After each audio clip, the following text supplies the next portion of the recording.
Hello ആര്യാണേ. ഒരു നീണ്ട ബ്രേക്കിന് ശേഷം പാല് തിളപ്പിക്കുന്ന വീഡിയോ ആയിട്ടല്ല വന്നത്.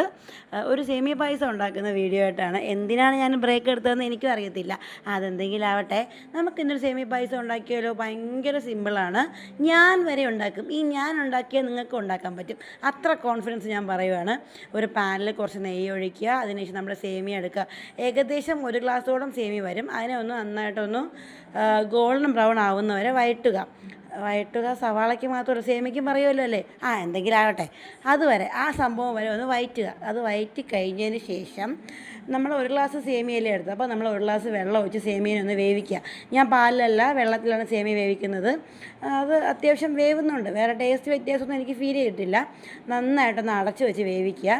അതിന് ശേഷം വേവിച്ചപ്പോൾ അതിൻ്റെ ക്യാമറ സ്ക്രീൻ വരെ അടിച്ചു പോയി. അത് പോട്ടെ.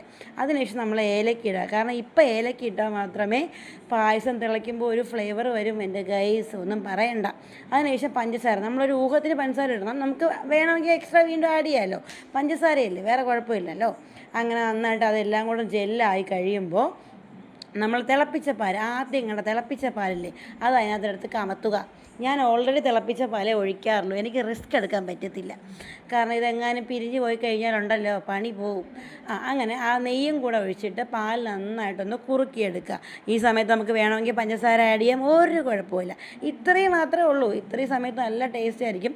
ലാസ്റ്റ് നമുക്ക് റൈസൻസും നട്ട്സൊക്കെ ഇട്ടൊന്ന് കടുക് വറക്കെടുത്തും. ഇന്ന് എൻ്റെ അതൊന്നും ഉണ്ടായിരുന്നില്ല. അപ്പോൾ ഇത്ര തന്നെ ചെയ്ത് ഞാൻ ഗ്യാസ് ഓഫ് ചെയ്തു. അപ്പോൾ അത്ര ഉള്ളൂ. Bye bye, see U.